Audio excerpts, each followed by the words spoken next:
Most rabbits are happiest in bonded pairs or groups. The next morning, I couldn't remember why my alarm was going off. Then it hit me. It was the first day of school. All the thinking and planning was over. The day was finally here. As I leaped out of bed, I noticed the upside down laundry basket wedged between my dresser and nightstand. Through the vents, I could see the outline of bunny ears. There were lots of little rabbit poops to clean up, but I didn't care. His food was gone and the water bowl was empty. I lifted the laundry basket so he could run around my room while I cleaned up and got dressed. As I brushed my hair, I practiced smiling. It's hard to get just the right amount to smile. Not too crazy big and desperate, but enough to show I'm friendly. Hi, I'm Emma, I said softly to myself in the mirror. I'm new here. May as well just admit it. Most of these kids had probably known each other since kindergarten. And my red hair stands out right away. There's no melting into any crowd. In fact, it's just always easy to find me in a group photo. Just look at my hair. I was thrilling. It was thrilling to be like all those other kids heading off to school today, even if I was faking it a bit. Of course, I'd miss the freedom. With homeschooling, if I got right to work first thing in the morning and stuck it without many breaks, I could be done with my lessons by lunchtime and have the whole afternoon to myself to go kayaking or hiking or read. Freedom can be lonely, though. It would be great to have a built in group of kids to belong to. Maybe Owen would even feel lonesome without me for a change. It'd be nice not to explain, too. When people ask me, "Where'd you go to school?" the answer would just be a name, not a whole conversation. Behind me in the mirror, I saw the rabbit jump into my trash can. He looked so funny with just his ears showing. "Emma!" I heard Mom yell up the stairs. "Breakfast!"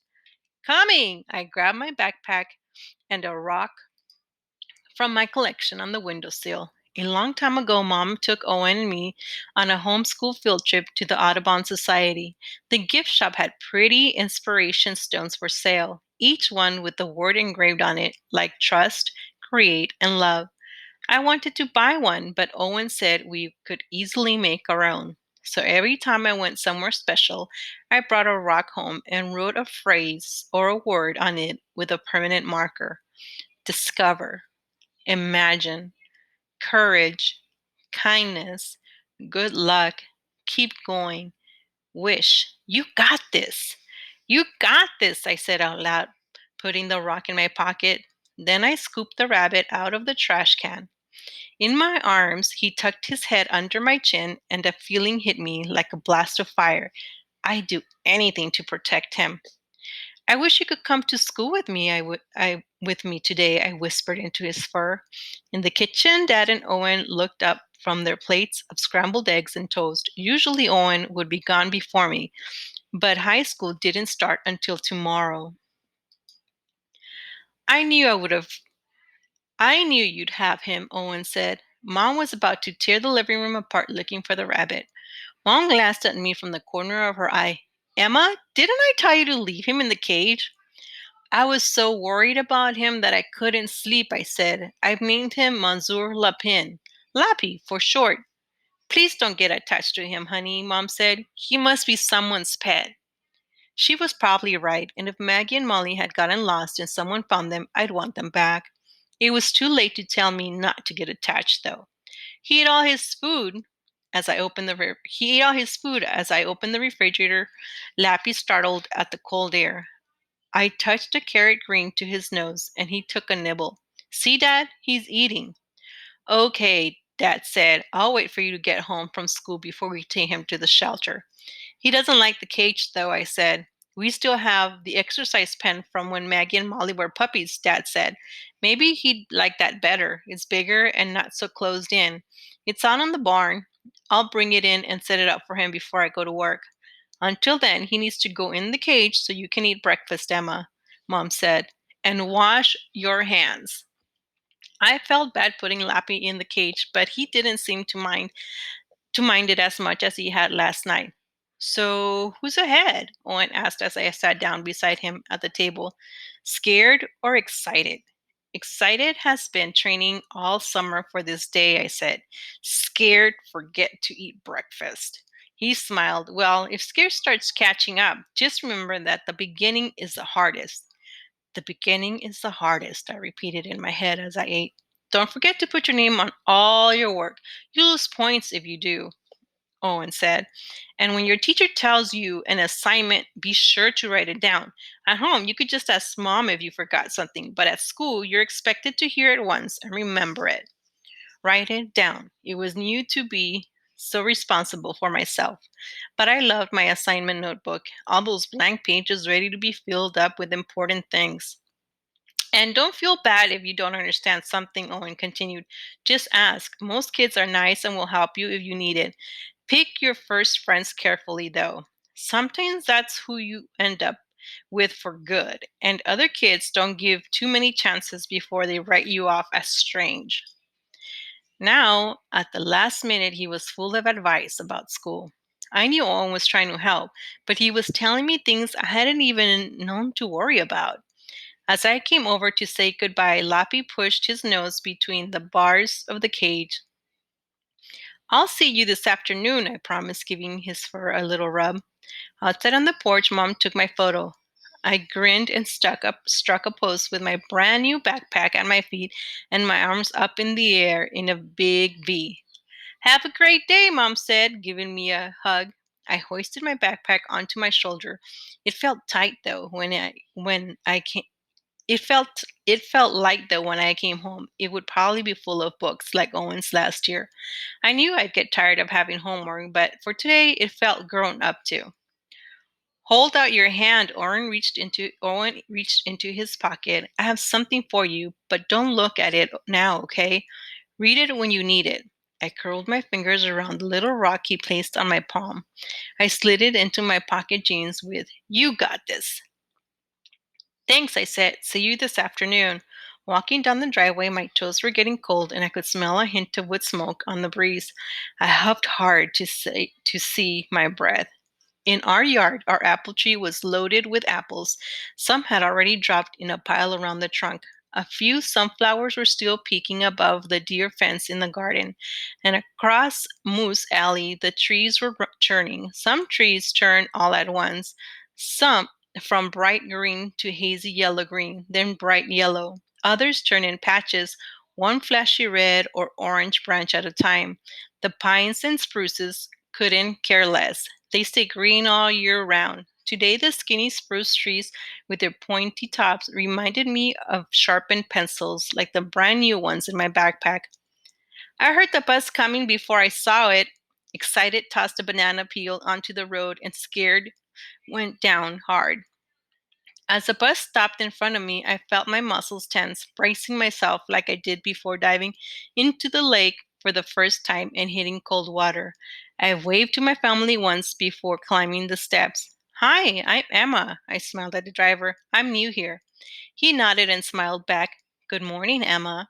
I also smiled at the kids in the front seats, but they were little and talking to each other, too young to be best friend material. I chose an empty seat in the middle and touched the lumps of my pocket. "You got this." And I wanted to look, but I didn't want to use up the surprise. The bus was noisy and bumpy, riding down familiar old Moose Alley. Didn't feel familiar, even though it was all the same hills and dips, twists and turns. The grass on the roadside looked tired, long and wheat colored, spotted with blue cone flowers, orange Indian paintbrushes, and white Queen Anne's lace. Power lines, wires sagged between the poles, and above the treetops, the mountains peaked around each other, all points and folds like huge origami crown, made by someone who didn't really know how. We crossed the little bridge over the river, same bridge, the same river full of rocks, but today it felt like passing through that Canada checkpoint and ending and a beginning at the same time. "Is that your real hair?" a small voice asked. I turned to see two little girls in the seat behind me, probably first graders. They were sitting so close together that they had to be best friends. They even had the same coat, one pink and one in purple. "Yes, it's my real hair," I smiled, even though I get tired of complete strangers talking about my hair. But these girls look cute together, and they gave me hope that maybe there was they gave me hope they gave me hope that maybe there was a best friend waiting for me too. I like it, the girl in pink replied. It looks like oranges. Thanks. She meant it as a good thing, but who wants to look like fruit? You could be a carton of orange juice for Halloween, the one in the purple said. The girl in pink nodded. Yeah, you could put a straw in your hair. They weren't trying to make me feel bad, but some conversations are actually worse than being quiet. Hmm, I'll think about that, I said and turned back around. One day this will be easy, I promised myself. I'll get on the bus and I won't feel like a new kid, and I'll have a best friend too. The girls were still talking about Halloween as the bus went through downtown. Out front of the hiking store stood two scruffy looking men wearing shorts and boots, weighted down with enormous backpacks, probably Appalachian Trail through hikers coming to town for supplies. In the market, you can smell those hikers a couple aisles away. Dad sometimes picks them up when they're hitchhiking to and from the trail. Even if they're smelly, I love to hear their stories. One man from Tennessee played songs for me on his ukulele while we drove back to the trail. Dad doesn't mind the AT hikers so much because they're usually well prepared. It's the day hikers who start off at 3 o'clock in the afternoon in flip flops who frustrate him. Sometimes he has to go get them when it's dark and their family gets worried or they call for help. I'm sure he gives them a stern talking to about hiking boots and flashlights on the way down the mountain. The bus passes the marina, the post office, the real estate office with its side by side American and Canadian flags, the bank, the coffee shop with cars and ATVs parked out front for breakfast, the library, and the ice cream shop with a sign in the window closing on Columbus Day. As the bus turned off Main Street, I felt my heart going into hyperspeed. I couldn't tell if I was excited or scared speeding it up, though. The bus pulled into the long half circle driveway in front of the school. The building itself looked like a huge brick box with a flat roof and small rectangular windows. A banner hung above the doorway that said, Welcome to Lakeview Elementary School, home of the Lakers. Lakers was a funny name, not fierce like most school mascots, bobcats or bears or tigers. Watch out, we're mighty, mighty Lake. I was glad though. A lake felt familiar, calming, and gentle. A few buses were lined up in front of the school. Out back were ball fields, and on the side were some gardens in raised beds with a little homemade greenhouse. A deer fence surrounded the garden area, but I could see a hole under the fence where some animals had dug under. I smiled, imagining the story Pepir might tell. It once happened. It happened once that Mansour Lapin saw a school at the edge of the woods. Then he noticed something green growing in the garden. I'll go have myself a look, he thought, twitching his nose into taste. He tricked some other animals into doing the work, though. Maybe he'd come up upon a stinky black and white Madame Moufette. I hear there are tasty grubs under that fence, Monsieur Lapin would say. I'll come back later and eat them. You go on, Madame Moufette would say, waiting for him to leave. Then she'd dig and dig until she'd made a big hole and not find a single grub. When I see Monsieur Lapin, I will give him a big spray with my tail, she'd grumble, waddling away to the woods. Monsieur Lapin would come back later and have a good big hole already made for him, right into that delicious garden. The bus stopped with screech and brakes. Everyone out, the driver said. Have a great first day.